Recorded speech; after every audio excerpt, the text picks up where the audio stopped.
Eeny, meeny, miny, mo. Welcome back to the channel, guys. Gonna be working on Z06 today. As I promised in a previous video, I mentioned that I had a two-step for this car. Ta-da! So here it is, N2MB two-step. I've used this on my last C6 Corvette, my 04 Cobra way back in the day. They always work well, so I decided to go with them again. Been a while since we have video on this car. It's pretty much all the same. Just been driving it around, putting some miles on it here and there. Been busy with this Camaro. If you haven't already seen this video, check that out. But yeah, we're gonna be installing a two-step on this thing, which basically involves wiring that blue box to the clutch pedal, gas pedal, and some ignition wires. It's pretty straightforward, but I will bring you guys through some of it. Got our wiring diagram already pulled up on the laptop. Usually mount the box right here in the glove box, nice and easy, and out of the way. So we'll end up getting under the dash there, wiring in the clutch pedal. That's always fun, working on your back on a tiny car, and also some ignition wires up here. So a quick rundown of the setup here. Here's the box I was talking about mounting. This is the main module, whatever you want to call it. Here's your wiring harness that plugs into there. These are the wires that we'll be connecting to, various clutch pedal, ignition wires, gas pedal, etc. Here's your USB cable so you can program it, some shrink wrap, ground lug, and some zip ties. So we'll leave this out for now, and we'll get going running the wires under the dash. Make sure everything's clean and tidy, just like everything we do on this car. So yeah, without further ado, let's get right into it. Let's start installing this thing.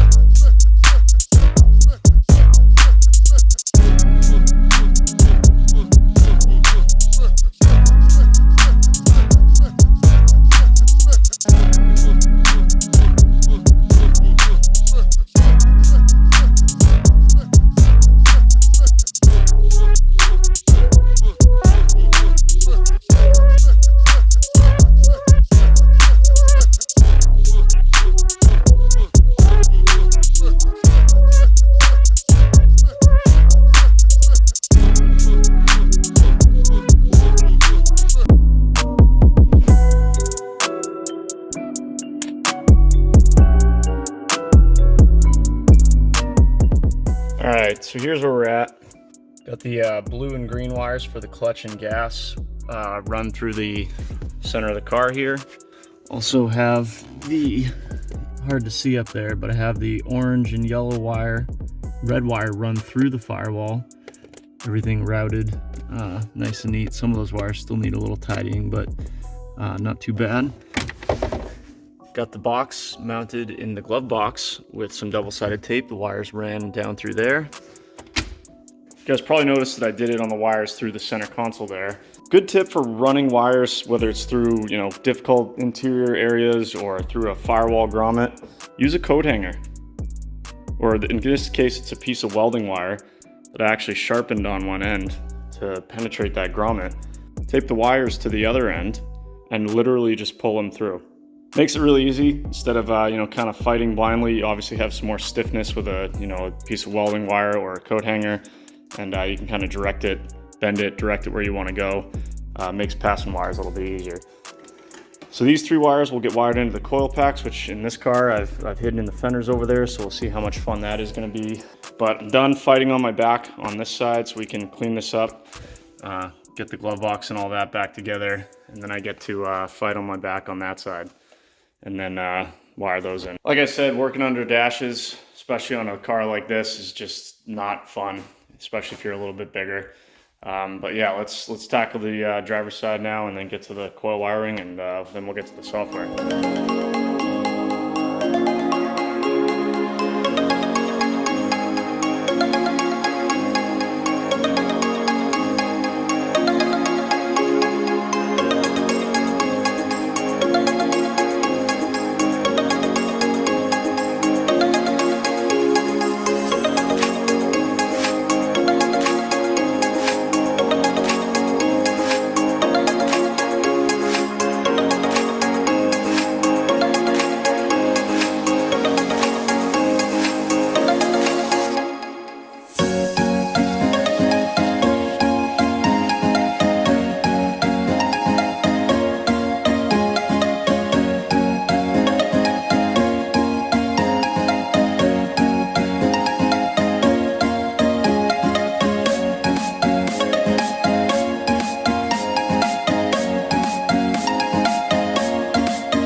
Well, my neck feels like I used a cinder block for a pillow last night. I think I might have, torn something in my shoulder, and I'm pretty sure I just tweaked my back getting out of the driver's seat here, but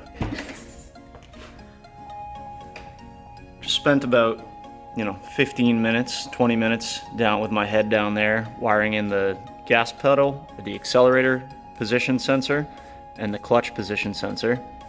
So that was fun. Also, spent some time over here by the fuse box.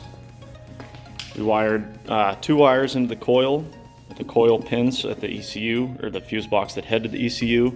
So that's basically what's going to interrupt the signal to the coils, because this particular two-step and most two-steps are going to cut spark and not fuel, so we have to interrupt the signal to the coils. And then finally I pulled apart the wheel well liner here and painstakingly reached the ECU, which I relocated, if you've been following this build, which is good because I was afraid I wasn't going to be able to reach it and I'd have to pull this whole fender off, but I didn't have to. So the watt box is now completely wired up. So I made a bit of a mess here, so I'm going to clean that up and we'll get in the car and configure this, or I'll show you guys how I'm going to configure the software, and then we can make sure it's working properly. All right guys, got all cleaned up, back in the car here. Let's got the software booted up here. This is the N2MB software.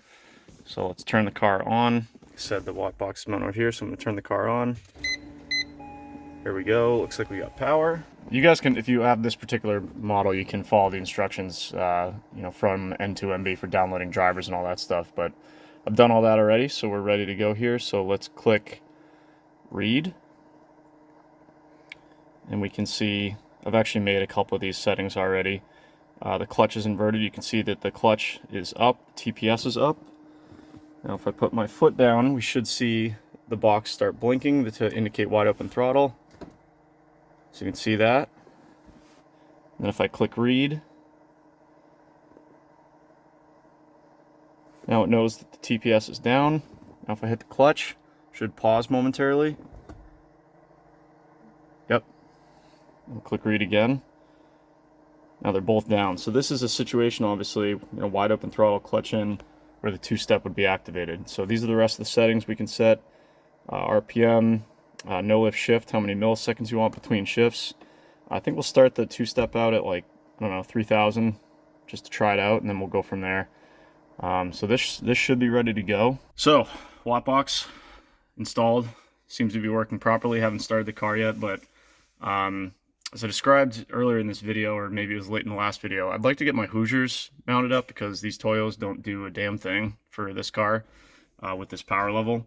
Also haven't been under the car since basically I finished it, so I want to get under there, put a few hundred miles on it now. I want to get under there, check for leaks. I think I saw one small leak when I was messing with the ECU last night. So yeah, let's back this thing out, get it on the lift, put the swap wheels and tires, check everything out. Then we'll warm up the car and go try out the two-step.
30 minutes later, got this thing on the lift. Obviously kind of a process, being how low it is.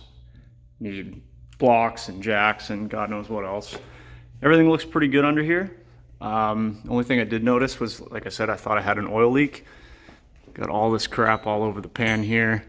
So I was able to trace it back up through here to the return fitting from the scavenge pump. Unfortunately, that bolt was pretty, can't even see it. That fitting was hard to get to, so I had to sacrifice a 1-inch wrench, finagle it up through here, through the sway bar, and then by the time I got it in there, I couldn't even reach it. So I had to pull on it with this wrench. So, a lot of work, but got that fitting tightened up. It was a little bit loose, so that's all tight now. So it shouldn't leak anymore, so we'll clean all this up. And that way, if there are any more leaks, or if this continues to leak, we'll know it. But I have a feeling that's gonna take care of it. So everything looks good under here. Happy with what I'm seeing. So let's move on to getting the...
Got the sticky tires mounted up.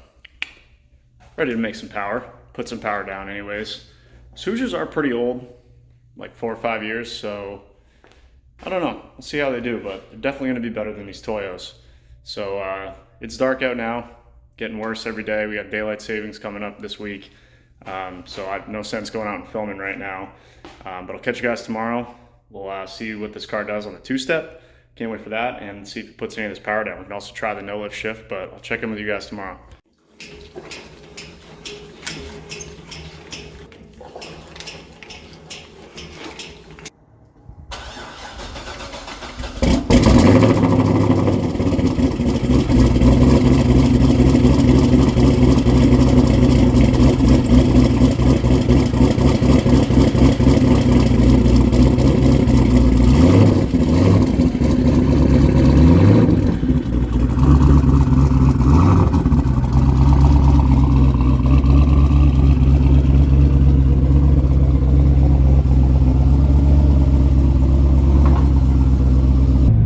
Guys, it's been a few days. Got some weather coming in here shortly, but I'm gonna try and get a little bit of footage for you guys, before that comes in. So let's go to the old Mexico and see if we can't film a little bit.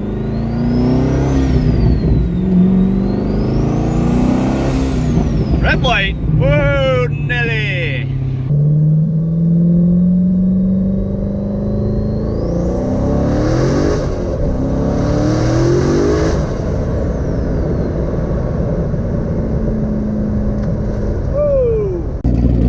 Alright guys, got the 2-step set around 3,000 RPM. Let's hear how it sounds.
looking awful dark out here. Looks like the skies are gonna open up at any minute. So I'm gonna try and get this thing home, see if we can't get one more two-step clip, but it's enough shenanigans for right now.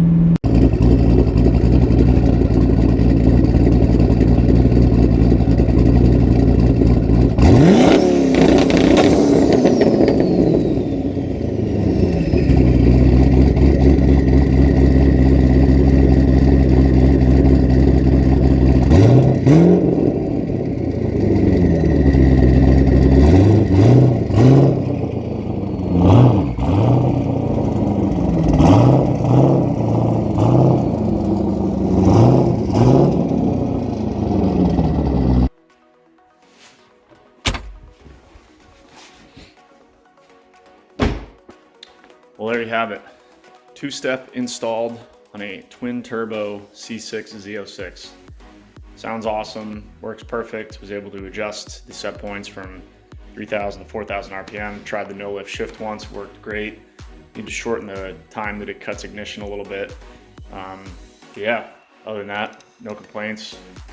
Works exactly as it's supposed to. I think I paid 120 bucks, brand new. Someone's selling it on Facebook Marketplace. Builds like 2 pounds of boost on the two-step, 3 pounds of boost, which is perfect because as soon as you let the clutch out, it's gonna, ramp up from there. That's gonna do it for this video. Stay tuned. We'll see if we can't get some more highway pulls in this thing before the snow flies around here. Got some truck content coming up, and also looking at it right now, just picked up another LS project. You guys aren't gonna wanna miss that. So thanks for watching. Like, subscribe, comment. We'll see you guys next time.